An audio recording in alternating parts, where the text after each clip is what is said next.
High, আজকে বানাবো আমি একটা কলেজের ড্রেসে গেট রেডি উইথ মি। হ্যাঁ ভাই, ঠিকই শুনছো, আমি কলেজের ড্রেসে গেট রেডি উইথ মি বানাইতেছি। হ্যাঁ, আমার কলেজের ড্রেসে গেট রেডি উইথ মি বানানো লাগতেছে, কারণ আমার ঘুরনে কোনো জায়গা নাই। তো চলো পুরোটা ভিডিও দেখো। আর কলেজে যাওয়ার না আমার সবচেয়ে বড় সমস্যা হয়েছে কি, তার চুল বাঁধো না। এই চুল আছে না, আমার একবারে জীবনও বান্ধাও না, দুইবারে চুল বাঁধতেই লাগে। আর এটা হচ্ছে আমার কাছে সবচেয়ে বড় বিরক্ত কাজ। তো যাই হোক, এরপরে চুল বান্ধ হয়ে গেছে। এবার আই বসে আমার থোবরা ঠিক করতাম, আমার থোবরার ভিতরে এবার লাগা লেগেছে প্রথমে ক্রিম। তো এবার লাগাইলাম আমি সানস্ক্রিন, আর সানস্ক্রিন না লাগালে তো না হইব, কারণ বাইরে যে পরিমাণে রোদ, এমনি তো কালো আরো কালো হয়ে যেতেছি।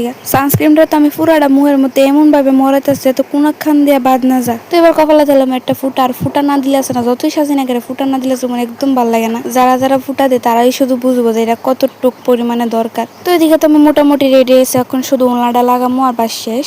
আরে হ্যাঁ হ্যাঁ, আমি তার একটা জিনিস ভুলেই গেছি গা, এই যে আমাদের কলেজের মঙ্গলসূত্র, এই মঙ্গলসূত্র কথা আমি কেমনে ভুলে গেছি গা, এটা তো আমাদের প্রথম মঙ্গলসূত্র। তো কলেজের মঙ্গলসূত্র দিয়ে এবার পুরোপুরি রেডি। তো দেখো আমার কেমন লাগতেছে। এখন একটু ডং ডাং করুম, কারণ এটা আমার ডং ডাং করানোর অভ্যাস। মানে আয়নার সামনে গেলে ওই ডং ডাং দিয়ে কেমন যেন আয় পর হঠাৎ করে আমি বুঝি না। তো আমার কেমন লাগতেছে অবশ্যই কমেন্টে জানাতে। আজকে তোর কইটাটা।